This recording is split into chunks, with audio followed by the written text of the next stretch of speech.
很高兴您来到 Star 频道。现在订阅并分享频道会更有趣。赵丽颖团队宣布停止发布行程图。9月29日，赵丽颖工作室宣布不再于月初统一发布行程图。感谢大家一直以来对工作室每月行程图的关注与支持。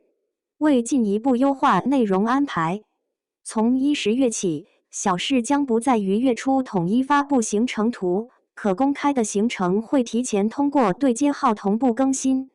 从11月起，每月16号，小事将会开启新的营业板块。再次感谢大家的理解与陪伴。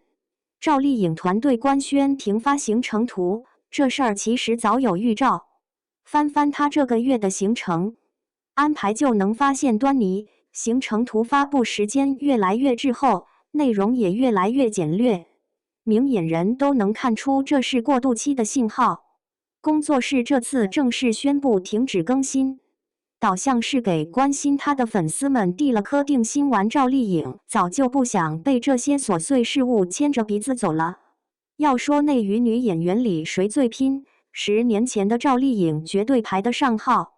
那时候她一年连拍3部戏都是常事，片场换服装都得小跑着去，化妆师追着补妆的画面至今还在老粉记忆里鲜活。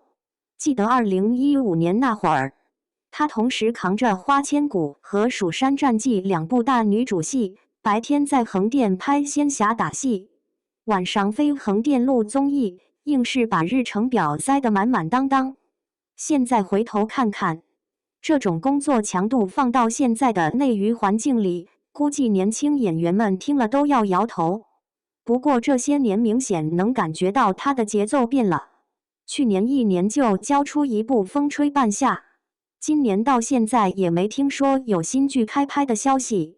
有次在机场被粉丝偶遇，他背着双肩包慢悠悠逛书店的样子，跟普通上班族没啥两样。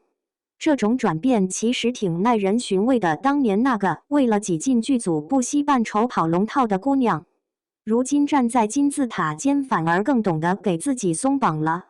要说她为啥突然佛系起来，倒不是江郎才尽，更像是经历过巅峰对决后的主动选择。从《陆贞传奇》到《知否知否》，再到《风吹半夏》，每部代表作都是实打实用演技砸出来的口碑。特别是《风吹半夏》里那个在钢铁行业里摸爬滚打的女企业家，把角色从青涩到成熟的转变演得丝丝入扣，连业内制片人都夸她是带着烟火气的实力派。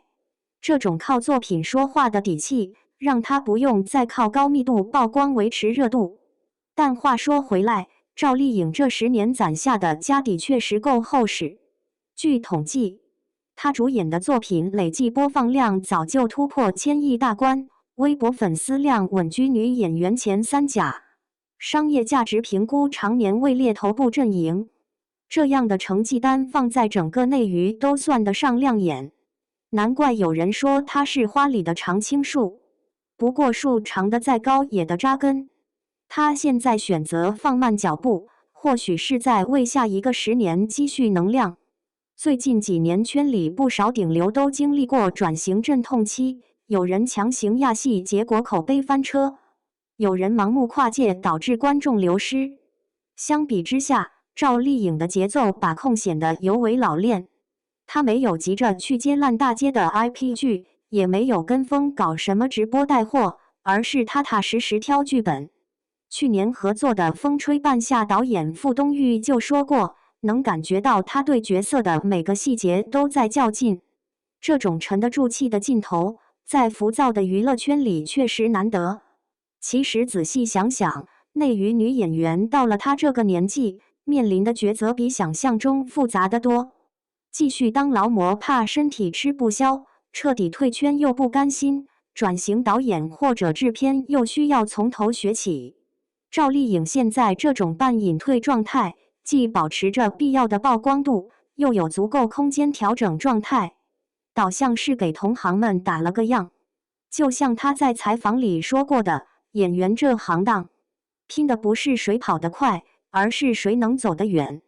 停发行程图这件事，表面看只是个形式上的调整，深层次却反映出艺人对自己职业生涯的重新规划。当别人还在为热搜榜争得头破血流时，赵丽颖选择回归创作本身，这种取舍本身就是种智慧。毕竟在这个更新换代比翻书还快的行业里，能守住初心的人才是真正的赢家。那些担心他会不会就此退隐的粉丝大可放心，以赵丽颖的性格，真要彻底告别荧幕，早就不声不响走了。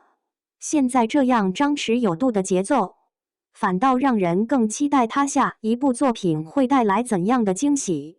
毕竟真正的强者从来不需要靠频繁露面来证明自己的存在感。经典语句：树长得再高也得扎根。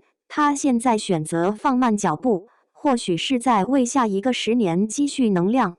演员这行当拼的不是谁跑得快，而是谁能走得远。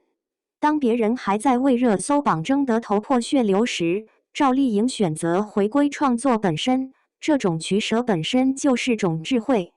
真正的强者从来不需要靠频繁露面来证明自己的存在感。